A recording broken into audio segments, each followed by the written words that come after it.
The royal family has spent decades crafting a perfect image, one of honor, dignity, and unshakable tradition. But behind the grandeur of Buckingham Palace, behind the carefully orchestrated public appearances, lay a truth so devastating that it threatened to shake the monarchy to its very core.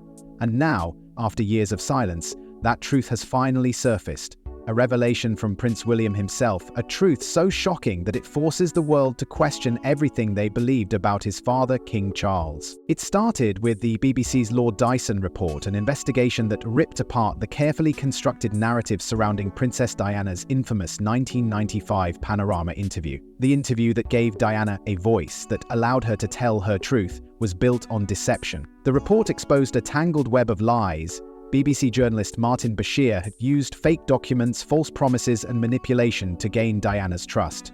But what the world failed to realize was that, despite the deceit in securing the interview, Diana's words had never been more real. She had spoken from a place of raw pain, of betrayal, of a deep-rooted suffering that had been dismissed for far too long.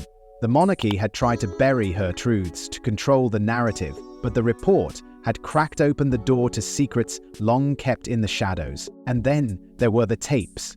Diana's private confessions, recorded in secret, where she poured out the pain of her marriage, the loneliness she endured, and the chilling reality of being trapped in a life dictated by duty rather than love. In these recordings, she spoke not just as a princess, but as a woman abandoned, discarded, and left to fend for herself in an environment that thrived on control. She exposed the agony of living under the cold indifference of Charles, the suffocating expectations of the royal institution, and the cruel indifference of those who had sworn to protect her. But the most unsettling revelation of all, Diana's marriage to Charles was never meant to be a love story. It was not the fairy tale the world had been led to believe. Royal insiders now confirm what Diana herself had once hinted at: their union was orchestrated, a calculated arrangement to secure the future of the monarchy. Charles needed an heir. Diana was young, beautiful, and, most importantly, the perfect fit for the royal mold. She was chosen, not for love, not for passion, but because she fit the part. Yet, behind the grandeur of their wedding, behind the carefully framed smiles, Diana had already begun to realize the horrifying truth: her husband had never let go of another woman. Charles's love for Camilla Parker Bowles had never faded, and Diana? She was merely a pawn in a centuries-old game, trapped in a marriage where love was an illusion and loyalty was a demand. Now, decades later, Diana's son has decided that enough is enough. Prince William has finally broken his silence, standing up not just for his mother's memory but for the truth that the monarchy fought so hard to suppress. His words carry the weight of a son who has seen his mother suffer and who has watched as history was rewritten to serve the royal agenda. His statement condemns the institution that failed Diana, the forces that isolated her, and the father who played a role in her downfall. For the first time, the world is forced to confront an uncomfortable reality. Was Diana's suffering inevitable? Or was it the result of a deeply flawed system that prioritized image over humanity? And if the future king was part of that system, what does it say about the future of the monarchy itself? But what exactly did Diana suffer through in her marriage? Let's take a closer look at the truth behind Charles and Diana's relationship. Diana once described her marriage as hell from the very beginning. The world had seen the fairy tale, the grand wedding, the dazzling smiles, the promise of a future filled with love and devotion, but behind the palace walls, the reality was far more sinister. This was not the story of a young princess finding her happily ever after. It was the story of a woman trapped in a marriage that was never meant to be a love story, a marriage that was doomed from the start. From the moment Diana was chosen, the decision had already been made for her. She was young, beautiful, and most importantly, the perfect fit for the royal mold. A royal expert, Elizabeth Holmes, would later reveal the disturbing truth: Diana's marriage was nothing more than a business arrangement. She wasn't selected because Charles loved her. She was selected because she was the right image for the monarchy, a future queen who ticked every box, the ideal woman to stand beside the future king, to bear his heirs, to uphold the traditions of a royal family that valued duty over emotion. But Diana, only 19 at the time of their engagement, believed in love. She believed in fairy tales. She thought she was stepping into a storybook romance. What she didn't realize was that she had been cast in a role she never agreed to play. Diana's expectations of marriage were built on dreams of passion, companionship, and mutual respect. But for Charles, marriage was a necessity, an obligation imposed by royal protocol. He was under pressure, watched by an entire nation, and expected to do what was required of him. He had spent his youth in love with another woman, but Camilla Parker Bowles could never be his queen. The royal family needed someone new, someone untouched by scandal, someone the public could embrace. Diana was perfect. Too perfect. The cracks began to show almost immediately. According to journalist Sir Max Hastings, Diana had privately admitted she hated Charles not long after their wedding.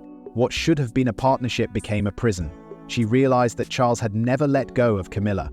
The man she had promised to spend her life with was distant, cold, and emotionally unavailable. She tried to reach him, to make the marriage work, but it was like chasing a shadow.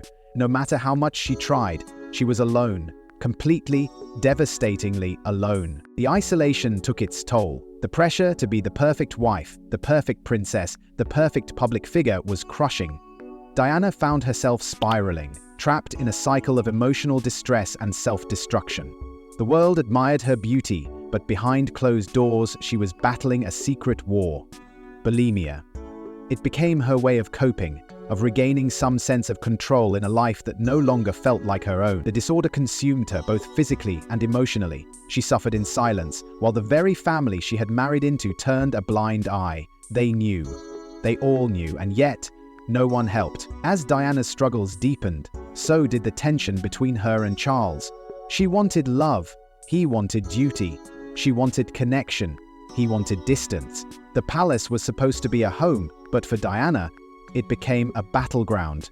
And while she fought to keep herself together, Charles had his secrets that would break Diana's heart forever. Diana once said, "There were 3 of us in this marriage, and the third person, Camilla Parker Bowles." The world had watched Diana and Charles's wedding, believing it to be the beginning of a great love story. But behind the regal facade, behind the carefully rehearsed smiles, Diana was already losing the battle for her husband's heart. Because the truth was devastating, Charles had never let go of Camilla. He had never intended to. From the start, Diana sensed something was wrong. The man she had married was distant, cold, and emotionally absent. There were moments when she could almost believe he cared, moments when she fooled herself into thinking that love would grow, but the signs were always there. The late-night phone calls, the secretive whispers, the look in his eyes when Camilla was mentioned. She wasn't just a figure from Charles's past, she was still part of his present. And Diana knew it. The confirmation came most brutally. On the eve of her wedding, Diana discovered a gift, a bracelet, delicately engraved with the initials C and G, Camilla and Charles. It was a symbol of something Diana was never meant to be a part of. The reality hit her like a tidal wave. She wasn't marrying a man in love. She was marrying a man fulfilling a duty. And worse, his heart already belonged to someone else. Even after their wedding, the deception continued. Charles and Camilla were careful, discreet, but not careful enough. Diana started to notice the patterns. The sudden disappearances, the hushed phone calls, the way Charles would light up when her name was mentioned. She was a prisoner in a marriage where love had never been an option. The loneliness became unbearable.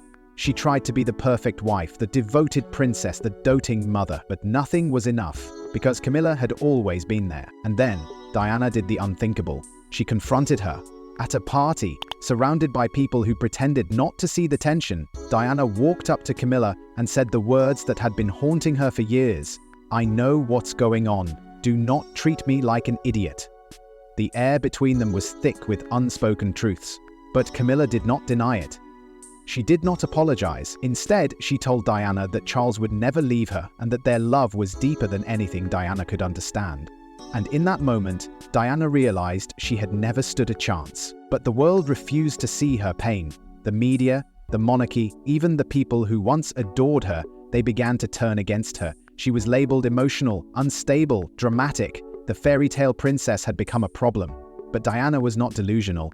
She was fighting for her dignity. She was fighting for the truth, and the truth was simple. Her husband had betrayed her, and the royal family had allowed it. William and Harry would later admit that they saw it all. They saw the way their mother suffered, the way her spirit was slowly crushed under the weight of heartbreak. They knew how much their father's affair had broken her.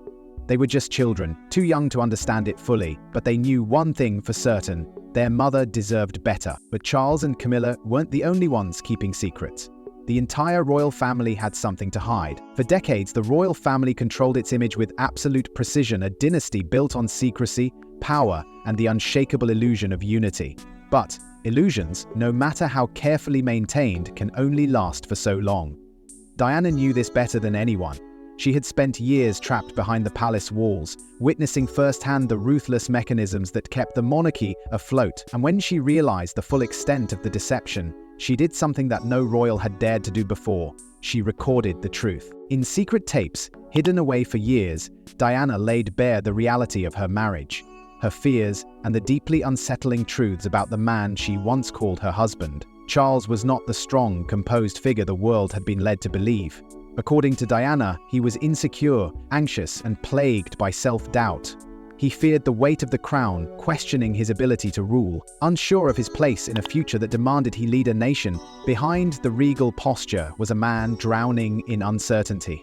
But to Diana, his biggest weakness was something far more dangerous: his need for control. Her suspicions ran deeper than simple marital discord. Diana had become convinced that the people closest to her, perhaps even Charles himself, wanted her gone.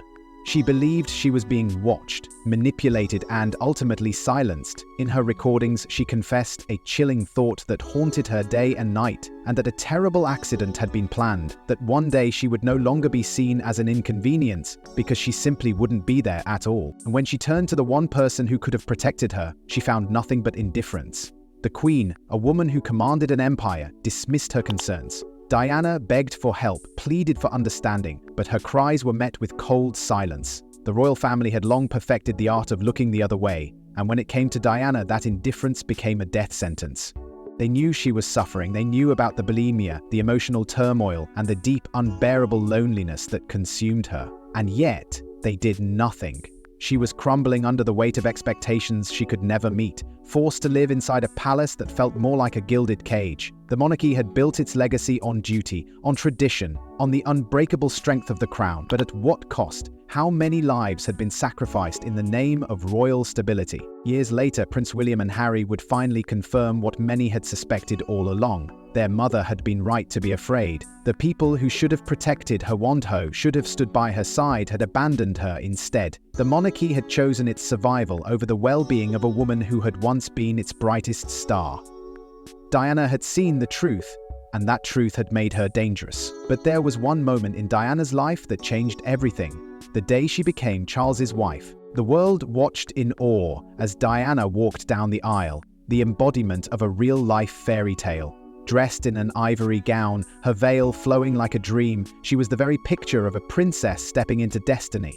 But behind her radiant smile, behind the thousands of cheering voices and the flashing cameras, there was a devastating truth.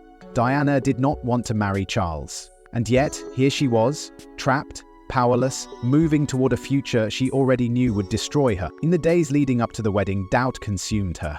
She had discovered Charles's secret gift to Camilla, a gold bracelet with their initials intertwined. It confirmed what she had long feared. He didn't love her. He never had. And yet there was no escape.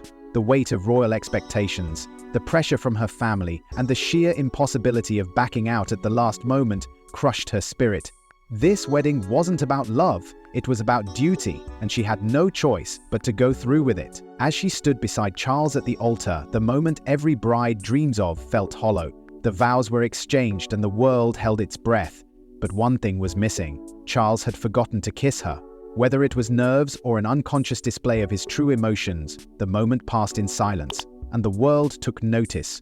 A husband who forgets to kiss his new bride, is that love? Or is that indifference? The illusion had to be salvaged. The monarchy needed the people to believe in this marriage, to believe in the fairy tale, and so they staged one of the most iconic moments in royal history, the famous balcony kiss. A carefully orchestrated display of affection, designed not for Diana, not for Charles, but for the cameras. A moment to reassure the world that the union was real. But behind that kiss was a marriage already broken. If Diana, despite her fears, had made one silent rebellion that day, she had defied centuries of royal tradition in the only way she could, by refusing to say she would obey Charles. The vow, which had been spoken by generations of royal brides, was expected. It was a symbol of submission, a declaration that she would forever stand beneath her husband. But Diana would not be reduced to a silent figure in Charles's shadow. She was not there to obey. It was a small act of defiance, but it sent a message that she would not allow herself to disappear within the rigid confines of royal life. And yet, even as she made that quiet stand, the truth remained. Charles was still in love with another woman. Camilla's presence lingered like a ghost between them. Even on his wedding day, even as he made vows to another, his heart had never truly belonged to Diana. But Diana's biggest rebellion wasn't on her wedding day. It came years later, when she decided to speak out. Diana had been silenced for years, forced to smile, forced to conform, forced to live a lie. But in the 1990s, she made a decision that would change the history she would speak. And this time the world would listen. For too long, the royal family had controlled the narrative, shaping the image of a monarchy that was untouchable, pristine, and unwavering. Diana knew better. She had lived the truth, and in a single interview, she would tear down the illusion. The BBC's Panorama interview in 1995 was unlike anything the world had ever seen. This wasn't just a royal scandal, it was a war against deception. Sitting across from journalist Martin Bashir, Diana didn't hesitate. She exposed the secrets that Buckingham Palace had desperately tried to bury. She spoke of betrayal, of pain, of a marriage that had been doomed from the start. And then she uttered the words that would send shockwaves through the monarchy. "I don't think Charles is fit to be king." At that moment, Diana had done the unthinkable. She had questioned the very foundation of the royal family. A future king unfit to rule? The statement was more than just personal, it was political. The monarchy had always been shielded from scrutiny, protected by its centuries-old traditions. But now, one of their own had turned against them. The people's princess was no longer just a symbol of grace, she was a force of reckoning. The interview was a bombshell, it captivated the world, but inside the palace walls, it ignited a crisis. Diana was no longer just an inconvenience, she was a threat. She had spoken of Charles's affair, of the royal family's neglect, of the suffocating isolation that had driven her to the edge. And while millions sympathized with her, the monarchy saw her as a danger to their very existence. They had underestimated her strength, and now they needed to act. The backlash was immediate. Diana was accused of destabilizing the monarchy, of bringing shame to an institution that thrived on silence. But Diana had never wanted to destroy the crown, she only wanted the truth to be heard. Yet the consequences were swift and unforgiving. The royal family stripped her of her title, of her royal privileges, but that wasn't enough. They took away something far more crucial: her protection. The moment the interview aired, Diana became vulnerable in a way she never had before. She was no longer under the royal family's shield, and that meant she was exposed. Years later, William and Harry would confirm what the world had long suspected. Their mother had been targeted for speaking out. The forces against her were far greater than anyone had imagined. Diana had stepped into a battle she couldn't win. But what she didn't know was that her fight against the royal family was leading her straight into the most tragic chapter of her life. Diana's tragic death in 1997 left the world in shock. A princess, a mother, a global icon gone in an instant. The official story was simple: a high-speed chase, a reckless driver, and an unavoidable crash in the Pont de l'Alma tunnel in Paris. But was it just an accident? From the very beginning, something didn't add up. The details were murky, the explanations inconsistent, and the people closest to Diana were left with more questions than answers. For years, Diana had confided in friends about a fear that haunted her. She believed she was being watched, followed, monitored. She had told those she trusted that powerful forces wanted her silenced. In a letter written months before her death, she made a chilling prediction: she feared she would be killed in a car accident. The words were so precise, so eerily accurate that when the news of her death broke, those who knew her best couldn't shake the feeling that Diana had seen her fate coming. And then, there were the mysterious failures that occurred the night of the crash. Diana's usual security team had been replaced. The cameras inside the tunnel, cameras that could have captured the moment of impact, were conveniently turned off. The driver, Henri Paul, was quickly blamed. Authorities claimed he had been drinking and that he lost control of the vehicle. But eyewitness accounts painted a different picture. Some claimed to have seen a blinding flash of light just before the crash, something that could have disoriented the driver. Others swore that a mysterious vehicle was involved, a white Fiat Uno that vanished from the scene and was never found.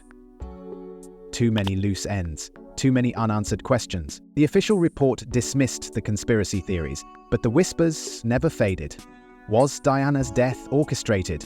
Had she angered the wrong people? Had she become too powerful, too outspoken, too much of a threat? Diana was no longer just a royal, she was a force. A woman who had defied the monarchy, broken free from its grip, and gained a level of influence that no one could control. Was it possible that someone had decided she needed to be silenced permanently? Years later, her sons Prince William and Prince Harry would reveal their deep distrust of the official story.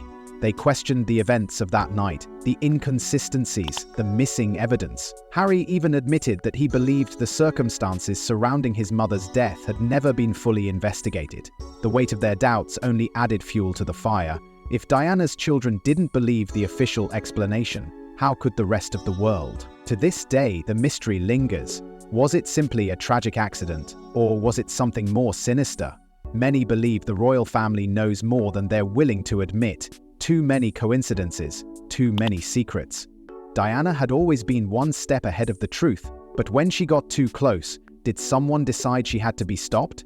And now, Diana's son has finally broken his silence on the father who changed their lives forever. After years of silence, Prince William has spoken, and his words change everything. For decades, the monarchy has carefully controlled the narrative of who is celebrated, who is protected, and who is forgotten. But now, the heir to the throne is pulling back the curtain on the painful truth that shaped his childhood, a truth that the royal family has desperately tried to suppress. The truth about his father,